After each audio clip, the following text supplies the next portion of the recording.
With the heat and humidity cranked up right now, the mosquitoes are loving it out there, but there is some concern because some of them carry West Nile virus. In fact, insects have tested positive in both Harris and in Montgomery counties. So we went to a mosquito expert for what we need to know about this. Our Janelle Ford is live for us this morning in downtown with what we do need to know about this latest threat. Janelle, good morning. Well, good morning. If you've been outdoors this summer, chances are you've already seen those pesky little bugs flying around. And if you're anything like me, you probably already have a mosquito bite or two. But now experts are saying that you should be taking extra precaution to protect yourself from mosquitoes. So far this summer, there's been 3 positive samples of West Nile virus found in Harris County. They were in zip code 7738, 77087, and 77026. Plus, there were 2 more reported in Montgomery County. Now, no human infections have been reported yet, but experts say they will usually start popping up around July. Now, symptoms include high fever, headache, neck stiffness, muscle weakness, vision loss, and numbness.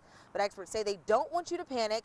Mosquito control uses these traps set up all around the county to collect samples to test for West Nile and other infectious diseases like Zika. Thankfully, we haven't seen any Zika cases this year so far, but they use that data to pinpoint what areas to treat. We don't want to alarm people because we're here to help and to ensure that mosquitoes are taken care of. As long as we find where they are hot with West Nile virus, we're going to go to those areas and apply a pesticide and try and get rid of them. But people should not be alarmed because this is what happens in the summer. Now, here's a few ways that you can protect yourself. Experts say you should be wearing EPA-approved insect repellent. They also say that if you're going to be outside for long or extended periods of time, you want to wear long sleeves and long pants. They can be lightweight, but you do want that extra layer of protection. And then on top of that, around your home, you want to eliminate anything where water can be standing and where those mosquitoes can breed. Sending it back to you guys in the studio. Okay, all good advice there. Get rid of those mosquitoes. Janelle, thank you. Want to give you a live look this morning at Love Field up in Dallas. That's where Vice President Mike Pence will land later this morning. He is visiting Dallas to speak today at the Southern Baptist Convention. But not everyone is happy about that. Reporter Hannah Davis is in Dallas with more on that and other concerns surrounding this year's convention. The Vice President will be landing here today in just a few hours ahead of the annual SBC meeting. And this is just another piece of big news on an already high-profile event. In fact, this year's meeting may be one of the most contentious, or at least most talked about in recent years.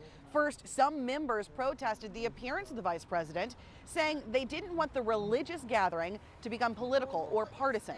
But those objections were overruled, and the self-described Catholic evangelical Vice President will be speaking today. But besides that, there is a subtext of tension after one of the denomination's top leaders, Paige Patterson, was forced out in the last month. Patterson was recently working at Texas's Southern Baptist Seminary, but was fired after it came out that he counseled 2 women not to report rapes by other men and instead forgive their attackers and move on. He's also accused of making controversial statements, encouraging women to stay in marriages with violent husbands and pray for them instead of leaving. So the question is, where do we go from here? It seems this denomination is ready to tackle these difficult issues. In fact, they will be voting on a resolution dealing with the mistreatment of women, and even they are scheduled to talk about the Me Too movement and where it belongs within the church. Reporting in Dallas, Hannah Davis. It's coming up on 6:36, topping your morning rush here for a Wednesday. Road rage in Houston that's caught on camera, showing somebody here who looks like a security guard firing a weapon at another driver while sitting at a stoplight at Aldine Westfield and Little York Road. It's unclear if that driver was hit, but we do know Houston police are investigating the case. The House will vote on 2 rival immigration bills next week. Moderate Republicans have been promised to vote on their compromise plan, likely to include a path to citizenship for Dreamers. A more conservative bill offers a path to legal status, but not full U.S. citizenship. A former Dallas Cowboys cheerleader is taking the team to court. She just filed a class action lawsuit over fair pay. She claims the Cowboys often paid her less than the minimum wage, which is $7.25 an hour. You put in so much work, and to not be compensated fairly for that work is really just an injustice. Erica Wilkins also claims the Cowboys mascot, Rowdy, you see him here, he was paid 4 times more than she was. Her attorney says the team, though, is willing to settle that lawsuit. A federal judge has approved the AT&T merger with Time Warner. The Trump Justice Department had sued to block it. It's an $85 billion deal, and the Justice Department argued it would hurt competition in cable and satellite TV and also jack up the cost of streaming shows and movies. And that's your Morning Rush. Lisa, this next story definitely has the attention of people around the country. Oh, yes. We're talking about that raccoon that scaled the skyscraper in Minnesota. We can tell you he has safely made it to the roof. Yeah, the little guy has inspired an entire social media following, right? Doug Deloney has the story. Doug, so what's up with the raccoon right now? Millions of people have been following his adventures with the hashtag NPR Raccoon that was started by the Minnesota Public Radio. They were the first ones to start covering this. This little guy has had a wild time so far. So here's how it all started. The raccoon got itself stranded on the ledge of a downtown office building in St. Paul, likely on a mission to raid pigeon nests, but he got stuck for 2 days. So some maintenance workers, they went out there to try and move him.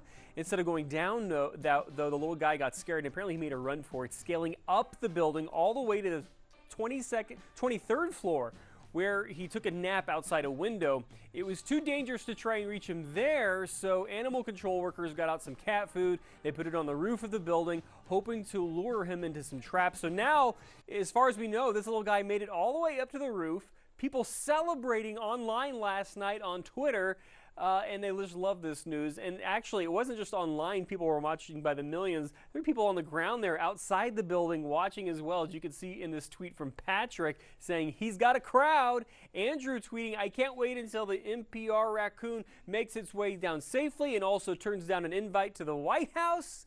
That tweet getting a lot of laughs, a lot of retweets. Matt Ritter saying, I have a 7 a.m. work flight to catch, but obviously if the raccoon isn't rescued by then, I'll just get another job. And then I love this. Someone actually set up a Twitter account for the NPR raccoon. Take a look there. Of course, he's got the profile picture. His tweet pinned to the top, I made a big mistake. There's another tweet this morning where he said, please come get me from this roof. I think Netflix probably got a run for its money last night. That was several hours of entertainment for people last night. I just hope he makes it down safe. I hope it has a happy ending. Yes, exactly. Well, now that it's up there, it'll probably just hang out until it gets hungry enough and gets trapped, and that'll be the end of it. I hope so. We hope so. We don't want to relocate it safely. I know. Yeah, we want to.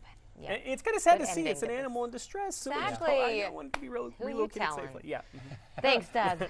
6:39 is our time. Cheetah's joining us now with the one thing that you need to know for your Wednesday. Well, today is going to be hot. I'm talking nearing 100 degrees, but this weekend, prepare for rain. I'll talk about how much rain coming up next. Now, the one thing you need to know in traffic, it's summertime out there. Traffic is not as bad as it could be, although it's slow here. I-10 at Waco Street trying to make your way into downtown. Travel times for I-10 just over 30 minutes from the Grand Parkway Inn.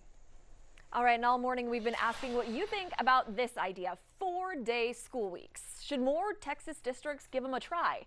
Well, the idea is growing in popularity among districts all over the nation. It's meant to save districts some money, maybe attract more teachers. Parents, though, have mixed feelings about it. For kids, I think it's a good idea, depending on the parent. What do we do with the other day? Do we have extended care? Do we have another option for children, for parents who work Monday through Friday? So to make up time from that 5th day, extra time is added to the other 4, or the school year is extended. Reports have also shown that a 4-day week can improve attendance rates.